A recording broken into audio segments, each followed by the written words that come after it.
Good evening, and welcome to News of the World. It's Monday, August 17th.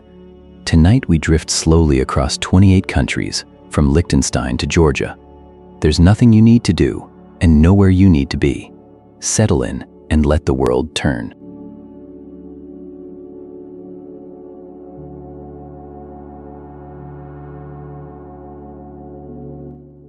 Liechtenstein is a small place, a sliver of a principality tucked between Switzerland and Austria, with villages that look out over the Rhine and mountains that hold the snow late into spring. It has been ruled by the same princely family for centuries, and for all those centuries, the crown has passed only to sons. That has now changed. Liechtenstein has revised its rules of succession so that daughters may inherit the throne on equal terms with their brothers. It is being described as a historic shift for one of Europe's most conservative monarchies, a house that has held fast to its traditions while the continent around it moved in other directions. The change means that a firstborn child, whether a girl or a boy, stands to one day wear the crown. The details of how the law was passed are thin in the reporting, but the meaning is clear enough. A line of succession that once ran only through men now runs through them all. It is worth noting gently that the principality remains a complicated place on other questions of rights. The prince has said he would veto any liberalization of abortion law. So this is not a story about everything changing at once. It is a story about one thing changing, quietly, in a country where quiet change may be the kind that lasts. And in the Alps tonight, that is enough to hold.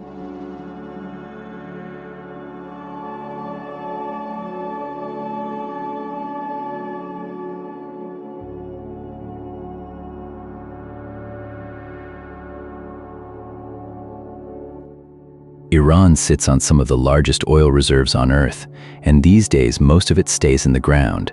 That is not a choice made lightly. For years now, a tightening web of American sanctions has made it nearly impossible for Tehran to sell its oil the way it once did, freely, openly, to whoever would buy. The shipments that do get out move quietly through back channels and gray markets, and even those are uncertain. Meanwhile, rival producers are preparing to push more oil onto the world market, which will only sharpen the pressure. An informal understanding between Washington and Tehran, one that had briefly eased the squeeze, is nearing its end. Both sides seem settled into their positions, unwilling to move first. There is talk in Washington of even heavier economic pressure. There is resolve in Tehran to wait it out. And in between all of that, the geopolitics, the posturing, the numbers on a balance sheet somewhere. There are ordinary people in cities like Abadan and Bandar Abbas, places built around the oil industry, where the rhythm of daily life is shaped by forces they can see but cannot reach. Iran has weathered chokeholds before. It may weather this one too, but for now, the oil stays where it is, and the country carries on, patient and watchful, waiting for the world to shift.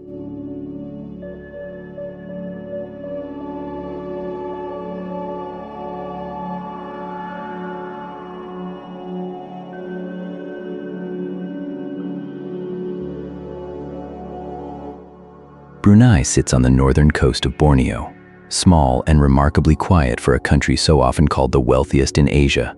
It's a place that doesn't announce itself. The headlines that drift out tend to circle the same figures: the Sultan, the royal family, the occasional title revoked, the occasional celebration marked. But beneath that, life goes on at its own unhurried pace. These days, Brunei has been enduring a stretch of excessive heat, 8 days and counting of temperatures that press down on the jungled hills and the quiet streets of Bandar Seri Begawan. People move slower in weather like that. The afternoons belong to shade and stillness.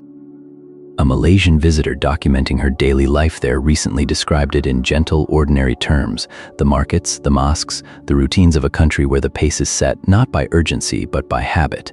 It's easy to forget that Brunei exists, tucked between larger neighbors, governed by a monarchy that has held firm for generations. The Sultan's Golden Jubilee drew dignitaries from across the region, a reminder that this small realm still carries weight in Southeast Asia's quiet diplomacy. And somewhere along the border, communities serve as the government's eyes and ears, watching the lines that separate Brunei from Sarawak, keeping the edges of the kingdom steady. If you're still with me, hold this image: a small country in the heat, going about its private business, unhurried and mostly unseen. That's Brunei tonight.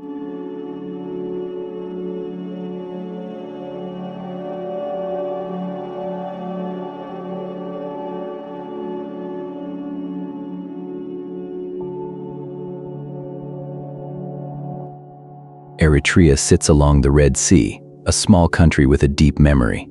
Languages, crafts, music, and ways of life that stretch back long before modern borders were drawn. These days, there's a quiet conversation happening there about how to keep that inheritance intact without locking it away from the present.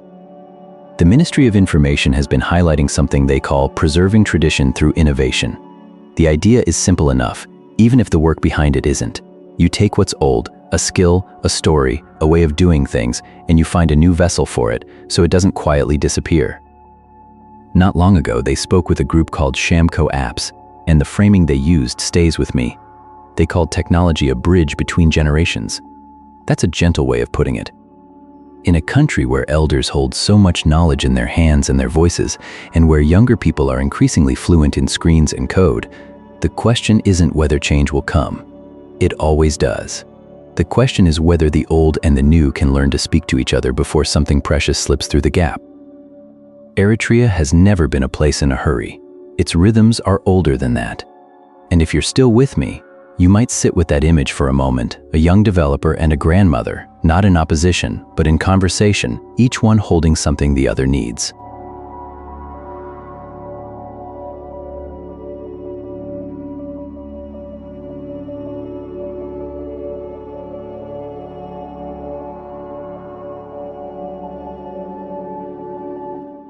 Niger sits on oil that has long traveled out of the ground and away from home, refined somewhere else, sold back at a price. That arrangement is common across the region, and Niger has been working quietly to change it. This week, the country took a significant step in that direction. A Canadian company called Zamar has been awarded a contract to build a refinery complex valued at roughly $2 billion. When complete, it would rank as the third largest refinery in West Africa. A serious piece of infrastructure for a country that has spent most of its independence navigating the margins of the global energy economy. Niger's energy ministry has also been pressing for faster cooperation with Ivory Coast, suggesting the refinery is not meant to stand alone but to connect to a wider network. There is ambition here, and there is also patience. Projects of this scale take years, and the Sahel is a place where years rarely pass without complication. But the intention is clear. Niger wants to be more than a source of raw material. It wants to process, to supply, to hold a place in the region's energy future. And in a country where so much attention from the outside world focuses on crisis, it is worth noticing when something is being built. If you're still with me, we will let that settle and move on.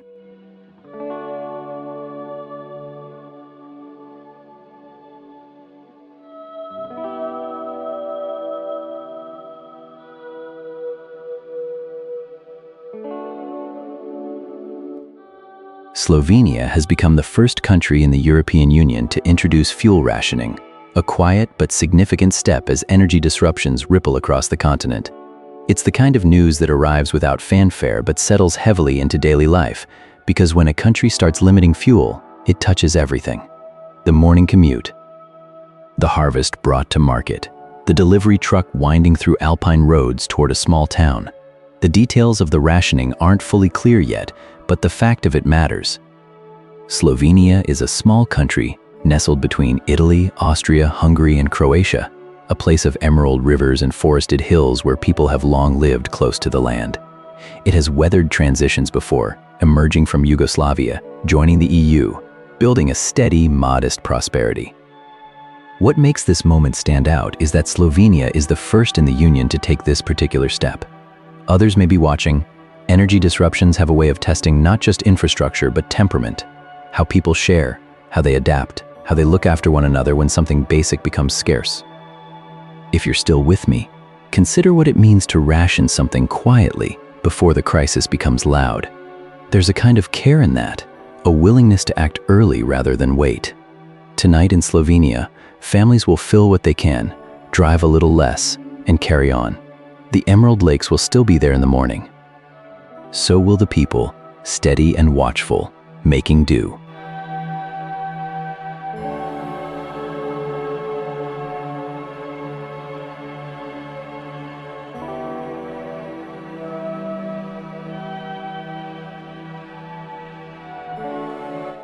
Guyana is working to boost its power supply right now, because something unusual is happening.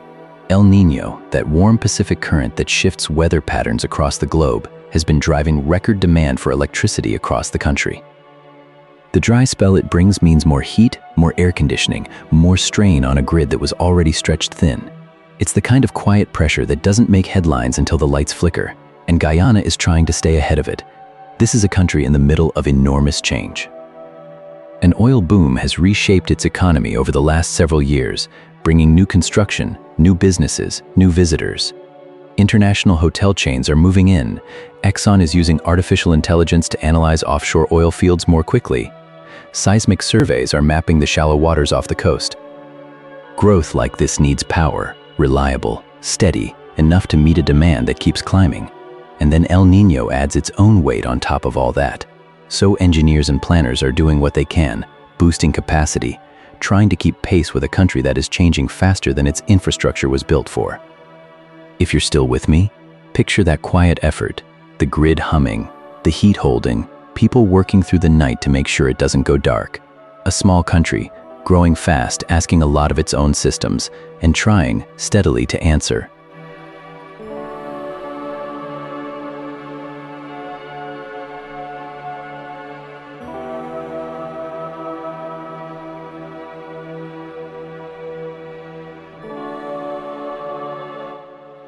Sierra Leone has been quietly working on something that could change how mothers meet their pregnancies. For a country that has long carried difficult maternal health statistics, the move toward digitizing antenatal care is less about technology for its own sake and more about reaching women earlier, more reliably, with information that used to slip through the cracks. The idea is straightforward.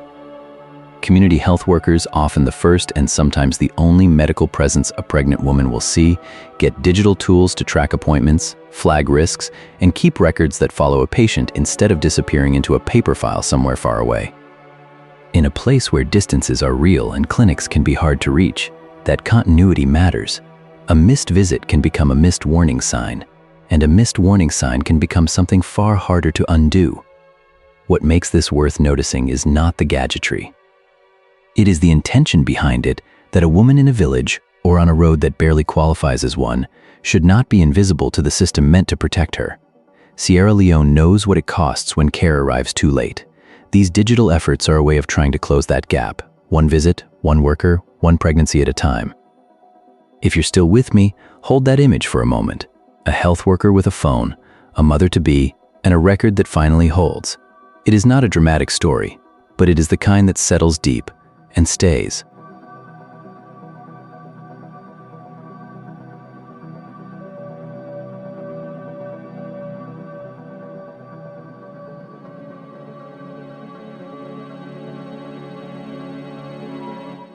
Burkina Faso has been quietly untangling itself from an old partnership, and the whole Sahel is feeling the pull. For years, France stood close, militarily, diplomatically, as a presence in the fight against insurgents across the region. Now that relationship is winding down. People in Ouagadougou have described it as a long goodbye, not a single dramatic break, but a steady turning. The French military presence has been drawn down. New alliances are being weighed. Burkina Faso has been talking with its neighbors Mali and Niger about coordinating against the armed groups that have displaced so many families across the countryside. It's a hard problem, and it's been going on for years. The shift away from France is partly about sovereignty, partly about frustration, a sense that the old arrangement didn't bring enough safety to the villages that needed it most. Meanwhile, Burkina Faso's press is being pulled into a different kind of service. Journalists there are now required to undergo military training, part of what the government calls a patriotic narrative. Reporters who once chased stories are being asked to wear fatigues and carry rifles. It's a sign of how much pressure the country is under and how blurred the lines have become between war and ordinary life. If you're still with me, consider what it means to report the news when the news itself has become a battlefield. Burkina Faso is searching for its footing, between old friends and new ones, between silence and the story it wants to tell itself. The night is long there, as it is everywhere, and the answers are still being worked out.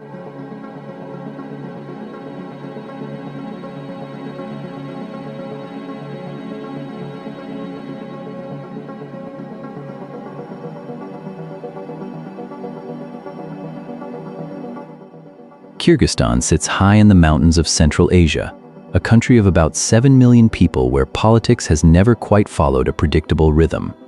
And these days, the current president, Sadir Japarov, has made a decision that he says surprised even him. He will run for re-election. What makes the announcement interesting is what came with it. Japarov says he had originally planned to stand aside to let someone else carry the presidency forward. That someone, he claims, was Kemchibek Tasheyev, a political figure who was once convicted in connection with a coup plot. The conviction is part of the country's recent turbulent political history, a reminder that power in Bishkek has changed hands more than once in ways that few would call orderly. Now Japarov says he has changed his mind and will seek another term himself. Whether Tasheyev still figures in the president's plans or in the country's is something that will unfold in the months ahead. For ordinary people in Kyrgyzstan, elections come and go and life in the valleys and the high pastures continues much as it always has, with the seasons, with the livestock, with the long views of snow on the peaks. But who sits in the presidential palace does matter, and in a country that has seen more than its share of upheaval, even a change of mind can carry real weight. So the campaign, when it begins in earnest, will be watched carefully by neighbors, by allies, and by the people who call this corner of the mountains home.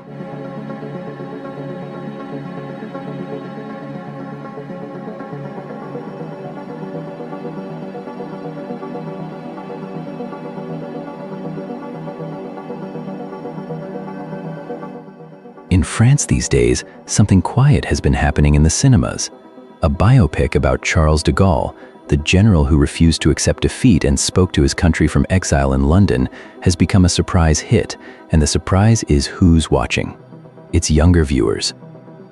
People who weren't born when de Gaulle was president, who never heard his voice on the radio, who know him mostly as a name in a textbook or an airport. Something in the film has reached them. The headline calls it the spirit of resistance, and maybe that's the thread. De Gaulle's story is about standing alone when standing alone seemed unreasonable, about insisting that a country was not finished, even when nearly everyone said it was. That's a feeling that travels across generations, even when the specific history feels far away. You don't have to know the politics of 1940 to understand what it means to refuse to give up. France has always had a complicated relationship with de Gaulle. He was admired and resented in roughly equal measure, often by the same people. But a film doesn't have to settle that argument. It just has to tell the story well enough that someone walks out of the theater thinking about it. And it seems that's what's happening. Young people sitting in the dark, watching a figure from another century, and finding something that belongs to them too. If you're still with me, that feels like a good thing to carry into the night.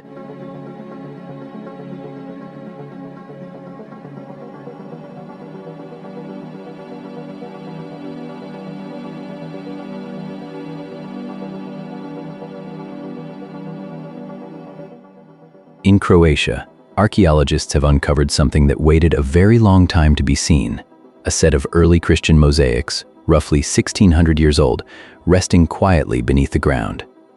They are from the centuries when Christianity was still finding its footing in the Roman world, still shaping its language, its symbols, its places of gathering. What makes these mosaics remarkable is not just their age. One of them carries an inscription, a phrase that translates to something like great sinners. It is the kind of thing that stops you, not because it is grand, but because it is honest. Someone, all those centuries ago, wanted to leave that admission in stone and glass, set into a floor where others would walk over it, read it, and perhaps recognize themselves. We do not know who they were. We do not know the full story of the community that gathered above those mosaics or what weight the words carried for them. But there's something tender about it, the impulse to mark oneself this way, to build beauty and humility into the same surface. Croatia has long been a place where layers of history sit close together, where the ancient and the everyday keep brushing up against one another. A discovery like this does not rewrite anything. It simply reminds us that people, 1,600 years ago, were doing what people still do, trying to be good and sometimes falling short and wanting that known. If you're still with me, hold that image for a moment. Old tiles, freshly uncovered, a confession in the dust, and then the quiet that follows.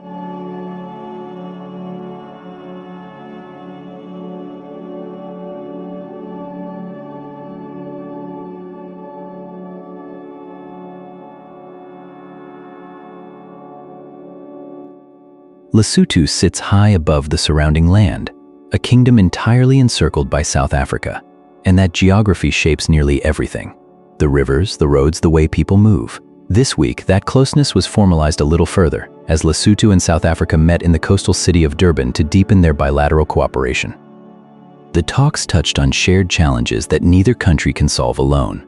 Migration was among them. Lesotho has reminded its neighbors that the movement of people across borders is not a local difficulty, but one that concerns the entire SADC region, the Southern African Development Community, and that lasting answers will need to come from collective patience rather than single-nation policy. It's a quiet kind of diplomacy, the sort that rarely makes headlines far from home. But for a country whose economy is so interwoven with its larger neighbor, whose miners cross the border to work, whose water flows south into South African cities, these conversations are not symbolic, they are practical. They are about who can live where, how trade moves, how two nations share a watershed and a workforce. There were no sweeping declarations from Durban, no dramatic turns, just officials sitting across a table, doing the slow work of agreement. And for Lesotho, a country of just over 2 million people perched in the Maloti Mountains, that steady attention from its neighbors, and to them, is its own kind of gravity. The talks have ended. The work continues. If you're still with me, we'll move on now.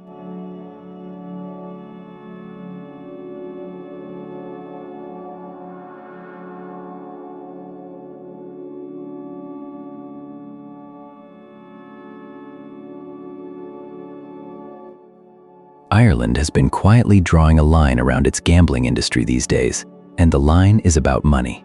New anti-money laundering rules are coming into focus, aimed squarely at betting and gaming operators. It's the kind of story that doesn't make much noise, no crowds, no ceremony, but it matters in the way that quiet structural things often do. Ireland has a long, complicated relationship with gambling. Pubs, betting shops, online platforms, they're woven into ordinary life, and where money moves that freely, the question of where it comes from eventually follows. The new rules ask that question more firmly. Operators will face tighter obligations to know their customers, to watch for suspicious flows, to report what doesn't add up. If you're still with me, you might wonder why this matters beyond Ireland's borders. It matters because money laundering is a global problem that gets solved in local rooms, one set of regulations at a time.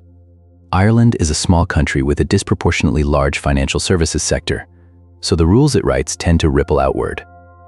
And there's something steadying about a government choosing to look closely at an industry that plenty of people would rather not examine too carefully. No one will remember the day these rules took effect, but somewhere, a transaction that once would have slipped through will now be stopped, questioned, flagged. And that's the kind of quiet win that doesn't announce itself. It just settles into the architecture of how things work.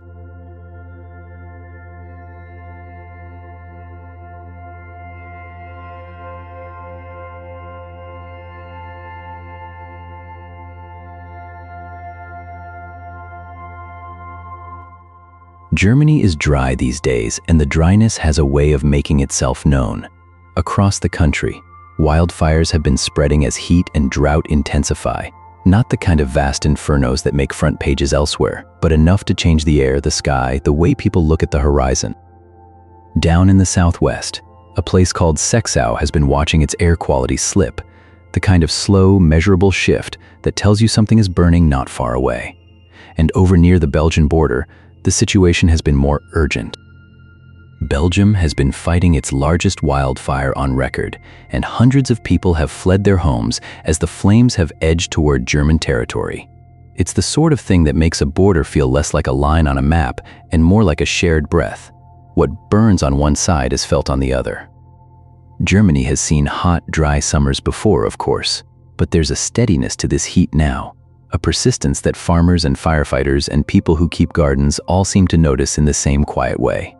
If you're still with me, you might picture the eastern forests or the river valleys where the grass has gone pale early this year.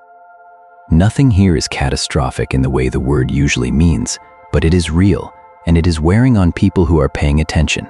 And tonight, along that border, some are watching the wind.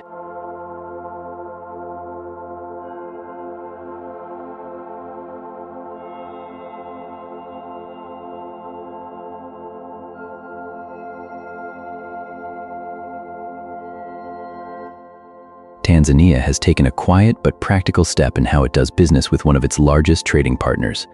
The country has introduced a direct settlement service using China's currency, the renminbi, for trade transactions between the two nations. Until now, payments between Tanzanian and Chinese businesses often had to route through a third currency, usually the American dollar, which added layers of cost and delay. What this new arrangement does is simpler than it sounds. It lets buyers and sellers on both sides price their goods, settle their accounts, and move money without that intermediate step. For a country like Tanzania, where Chinese-built infrastructure, imported machinery, and exported agricultural goods all figure prominently in daily economic life, removing even a small amount of friction from those transactions can matter. It matters to the importer bringing in equipment for a factory in Dar es Salaam, and to the exporter shipping goods across the Indian Ocean. There is a larger story here too, one that stretches beyond Tanzania. Several countries across Africa have been gradually widening the currencies they use for trade, not abandoning the dollar, but no longer treating it as the only option. Tanzania's move fits into that pattern, steady and deliberate. It is the kind of change that won't make much noise on any given day. But over months and years, it reshapes how commerce flows, and who finds it easier to do business with whom. A small adjustment, quietly made, with a long reach.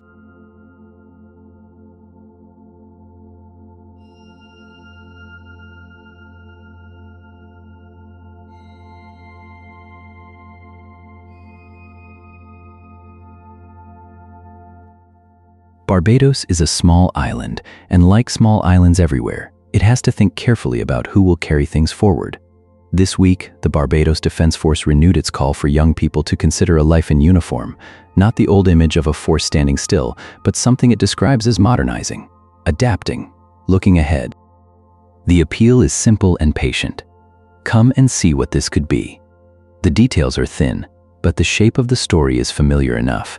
Institutions built in one era have to find their people in the next, and the next generation doesn't always walk through the door on its own. You have to ask. You have to explain why it still matters. Barbados sits out in the Atlantic, the easternmost of the Caribbean islands, and its defense force has always been modest in scale. A coast guard, a small regiment, a presence that's more about readiness than spectacle. What modernizing means here isn't dramatic. It's keeping pace with what the island needs. Whether that's disaster response, maritime patrols, or simply being there when something goes wrong. And for that, you need people, young ones, ideally, who can grow into it. So the invitation goes out again, quietly, across the parishes and the coastal towns, to anyone who might be listening and wondering what comes next.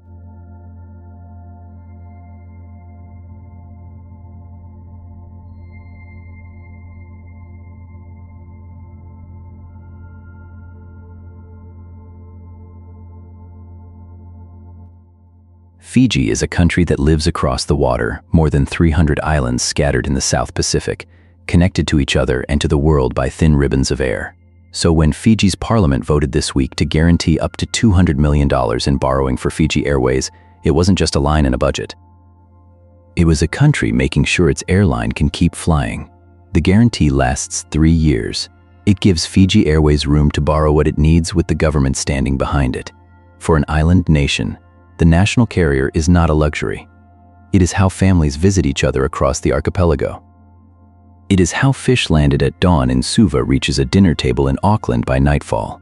It is how the world arrives and how Fiji reaches back. The motion passed in Parliament without the kind of sharp debate you might expect for a sum that large, which suggests a quiet consensus that whatever else people in Fiji disagree about, keeping the country connected is something most everyone can stand behind. If you're still with me, you might picture it this way. A small plane banking over coral water at dusk, its lights blinking against a sky going violet. That image is ordinary in Fiji. But ordinary things, when you depend on them every single day, become something closer to precious. And tonight, Fiji's parliament has made sure that ordinary thing has a firmer place to stand.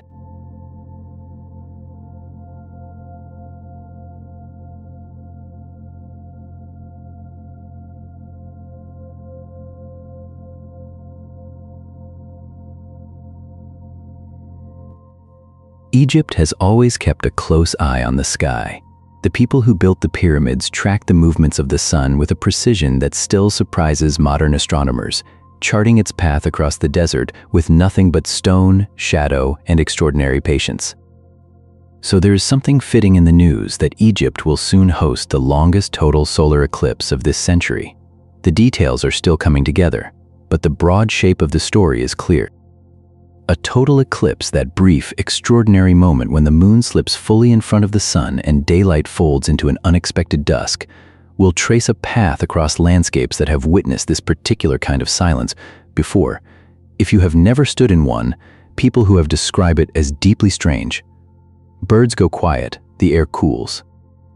The horizon glows in directions it has no business glowing, and then, just as quickly, the light returns. Egypt is no stranger to eclipses, of course. Ancient records and temple alignments suggest these events were watched, recorded, and folded into a worldview that saw the heavens as deeply connected to life below. What makes this one notable is simply its duration, longer than any total eclipse the world will see for the rest of the century. That means a wider window of darkness, a slower return of light, and more time for anyone standing beneath it to feel the odd, quiet weight of it.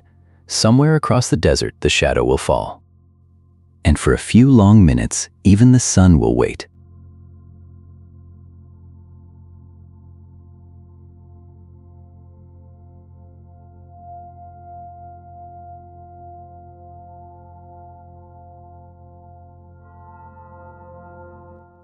Central African Republic is a country that has known more darkness than it should in every sense of the word. For years, electricity here has been scarce, a thin thread of power stretched across cities and towns that deserve far more. So when something changes in the energy supply, it's not just a technical matter. It's the difference between a child reading after sunset and a child who can't. This week, that difference grew a little wider. A 50-megawatt solar plant built with support from the United Arab Emirates has come online and raised the country's entire power capacity by 60%. Think about what that means. Not a small adjustment at the margins, a genuine expansion, one that shifts the ceiling of what's possible for hospitals, for schools, for small businesses that have waited a long time for reliable light. The president of Central African Republic marked the occasion by honoring a UAE executive, Ali Al-Shamari, with the country's Order of Central African Merit. It was a gesture of gratitude, but also a recognition that this project arrived in a place where infrastructure is not abstract. Every megawatt here lands somewhere specific, in a clinic that can now keep vaccines cold, in a neighborhood where the hum of a generator might finally go quiet. If you're still with me, hold that image for a moment. Not the panels, not the megawatts, the quiet. The kind of quiet that comes when something difficult becomes a little less so.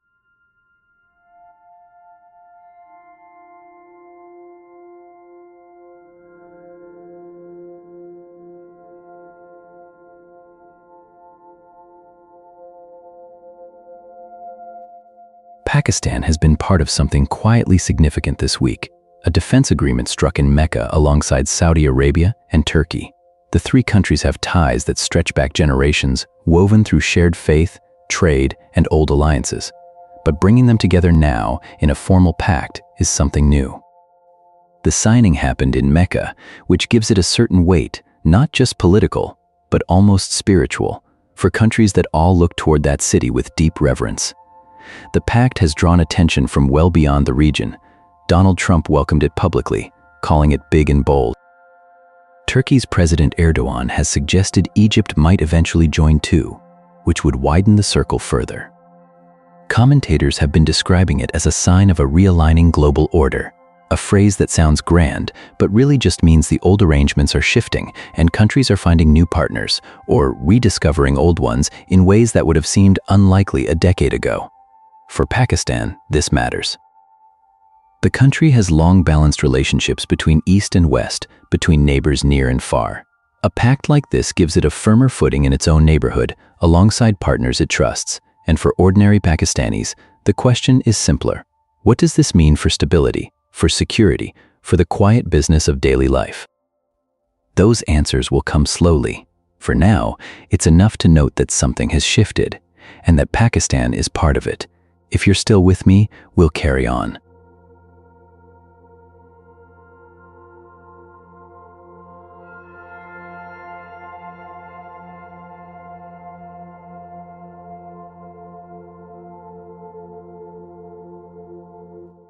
Bangladesh has done something its cricketers have been reaching for across a whole generation of trying. They've won a test match on Australian soil for the first time, and not just edged across the line, but won by 9 wickets, in Darwin, against one of the strongest sides the game has ever known. For those who don't follow cricket closely, a test match is the longest and most demanding form of the game. It unfolds over days, it rewards patience as much as talent. And for Bangladesh, who have spent decades regarded as the newcomer at the table of test-playing nations, a win like this has always felt just out of reach. Australia did have a bright moment. A young player named Green scored a century, 100 runs, which in any other match might have been the story. But Bangladesh's bowlers kept coming, and Australia's top order couldn't hold. 1 wicket fell, then another, and the innings never quite found its footing again. People who follow the sport closely are calling this Bangladesh's biggest win in any format ever. That's a large claim for a country that has produced some thrilling victories before, but it tells you what this means. Not just a result on a scorecard, but a sense of arrival. And if you're still with me, here's the part worth carrying into the quiet. In Dhaka, in Chittagong, in towns and villages across the country, people who have watched this team struggle and grow are sitting with the simple fact that their cricketers went a long way from home and stood tall. Some firsts take a lifetime coming. This one landed in Darwin, and it belongs to Bangladesh now.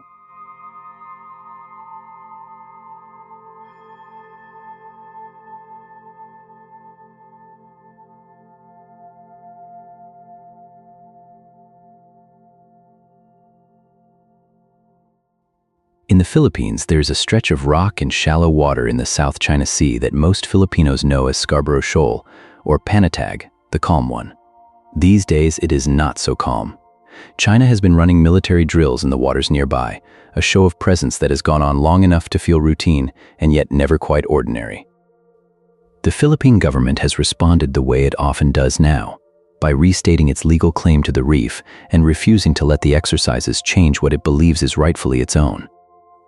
The defense chief in Manila described China's criticism of Philippine actions as a kind of squid tactic meant to cloud the water, to distract from what is actually happening out there on the sea. It is a striking image and probably an accurate one. What sits beneath all of this is something older than any current standoff. Scarborough Shoal has been fished by Filipinos for generations. It sits well within the country's exclusive economic zone, at least on paper. The paper matters here. The Philippines won a landmark arbitration ruling years ago that affirmed its rights. China has never accepted that ruling. So the two countries keep circling the same reef, the same argument, season after season. If you're still with me, you might picture it tonight, a ring of pale reef under tropical stars, the water quiet for now, 2 flags of meaning drifting above it.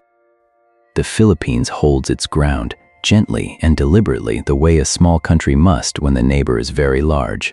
And the sea, as always, keeps its own counsel.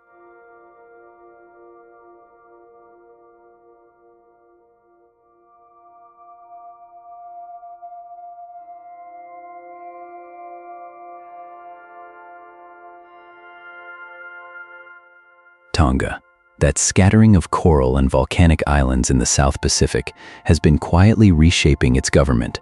The Tongan government has appointed 3 new ministers, a change that arrives in the steady rhythm of cabinet reshuffles rather than in any dramatic rupture.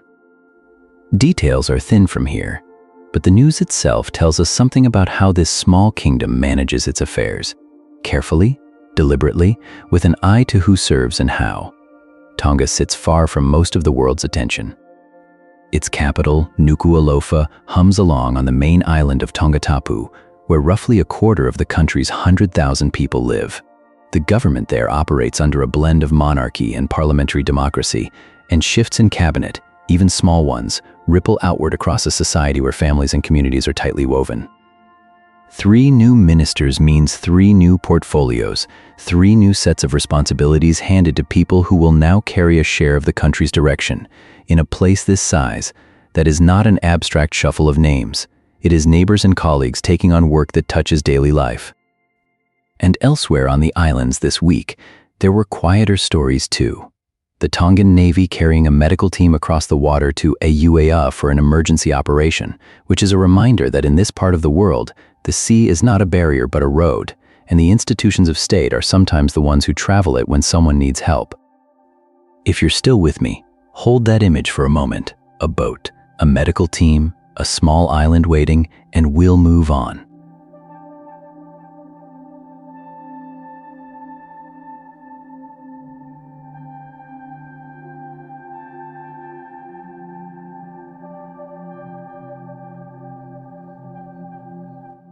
In the Dominican Republic, money is doing something quietly unusual these days.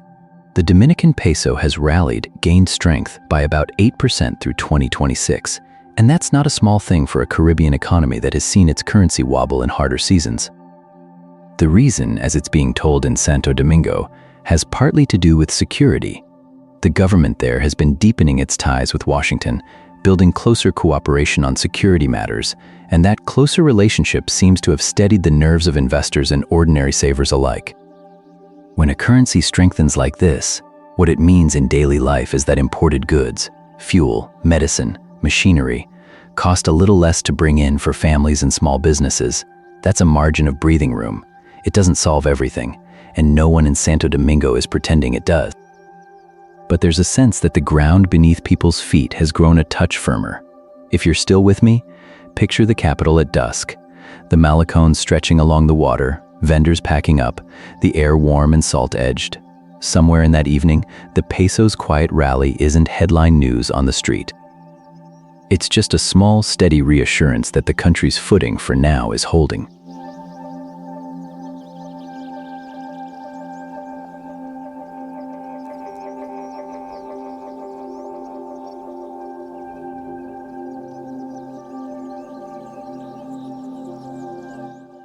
Chad sits in a part of the world that doesn't often make the loudest news, out beyond the headlines where the Sahel meets the Sahara, and the land opens up wide and patient.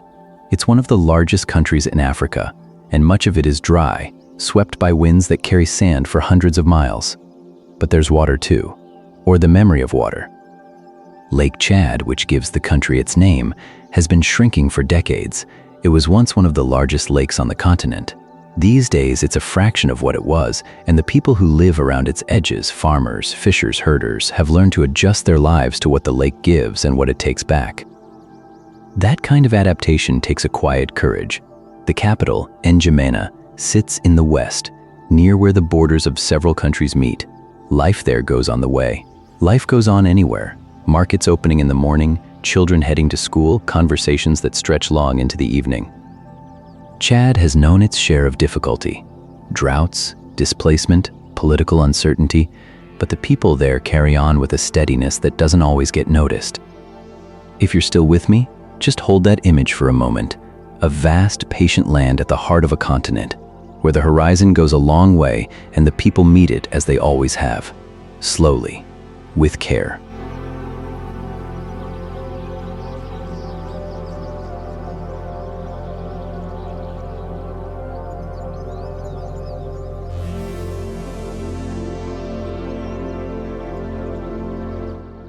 Israel sits at the center of a delicate and unusual moment in diplomacy. Jared Kushner, serving as an envoy for the Trump administration's approach to Gaza, has held a rare meeting with Hamas leadership in Egypt, the kind of conversation that doesn't happen often, and that few would have predicted not long ago. The reported focus is a roadmap for Gaza, what comes next for governance, for security, for the people who have lived through so much already. A meeting with Israeli Prime Minister Benjamin Netanyahu is expected to follow, which suggests the discussions are still moving, still taking shape. Around the edges of this effort, the region is watching closely. Several Muslim nations have raised concerns about the plan being pressed forward. Inside Israel itself, the fault lines are visible in the arguments over what Sabbath should look like in a Tel Aviv cafe, in the sharp words from political figures about how to conduct the war, in the quiet work of trauma doctors who have traveled from Australia to understand what Israeli hospitals have been dealing with. All of it sits together.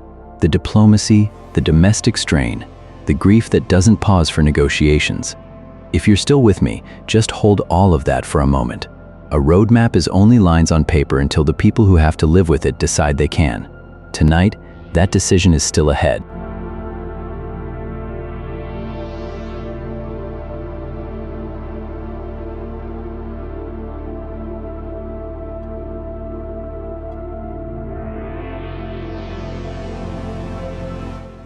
Georgia is a country, or rather a state, that knows something about elections being scrutinized. These days, it's preparing for another round of midterms, and the people running the machinery of voting are trying something quietly deliberate. Secretary of State Brad Raffensperger has launched a bipartisan task force focused on election integrity. The idea is simple enough in the telling: bring people from across the political spectrum together around the shared work of making sure votes are cast securely and counted accurately. It's the kind of effort that doesn't make a lot of noise. There are no dramatic announcements, no sweeping declarations, just a group of people sitting down to look closely at how an election is run. Georgia has been at the center of some of the loudest arguments about voting in recent years, so there's a certain steadiness in choosing a quieter path this time. If you're still with me, you might picture a room somewhere in Atlanta, maybe a conference table with coffee cups and notebooks, people who disagree on plenty of things but agree on this one task. The midterms are weeks away now, and early voting will be here before long. Whatever comes of this task force, it's a reminder that the work of democracy is often unglamorous, careful, procedural, done in rooms without cameras. And in Georgia, that work is already underway. And that's the world for tonight. Wherever you are, whatever tomorrow holds, rest easy. The world will keep turning slowly while you sleep, and we'll take another quiet trip around it tomorrow night. Good night.